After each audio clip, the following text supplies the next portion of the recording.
પાટણના રાધનપુરમાં રામનવમી નિમિત્તે ગાયત્રી મંદિરથી રામજી મંદિર સુધી વિશાળ શોભાયાત્રાનું આયોજન કરવામાં આવ્યું હતું। આ યાત્રામાં ધારાસભ્ય લવિંગજી સોલંકી, કેશુભા પરમાર અને વિવિધ સંતો મહંતોની પ્રેરક ઉપસ્થિતિ રહી હતી।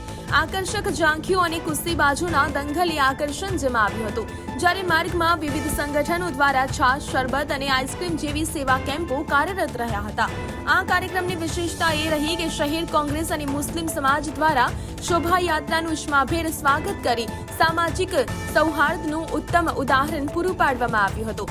ચુસ્ત પોલીસ બંદોબસ્ત વચ્ચે જય શ્રી રામના નાદ સાથે સમગ્ર રાધનપુર ભક્તિમય બન્યું હતું। દર વર્ષની જેમ આ વખતે પણ રામનવમીના દિવસે, ભગવાન રામના જન્મના દિવસે આજે જે શોભાયાત્રા નીકળી છે, હર વર્ષની જેમ રાધનપુર શહેર કોંગ્રેસ સમિતિના તમામ આગેવાનો, કાર્યકરો યાત્રાનું સ્વાગત કરવા માટે અત્યારે ઉપસ્થિત છે।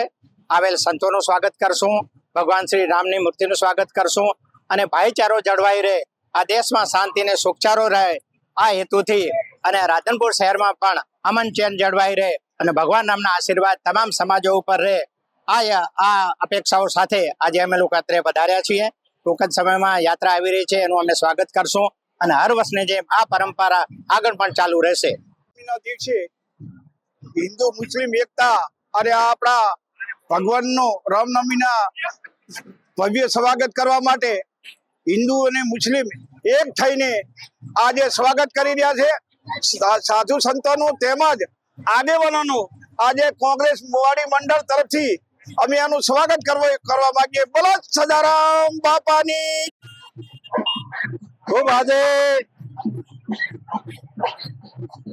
શુભ દિવસ, પવિત્ર દિવસ, રામનવમીના દિવસે રામચંદ્ર ભગવાનની એ આજે રાધનપુર શહેરમાં જે અભૂતપૂર્વક એ શોભાયાત્રા એ નીકળી છે, એમાં તમામ દરેક સમાજના લોકો ધામધૂમથી ભગવાન શ્રી રામચંદ્રજીની શોભાયાત્રામાં આજે આખું નગર ઉમટી પડ્યું છે।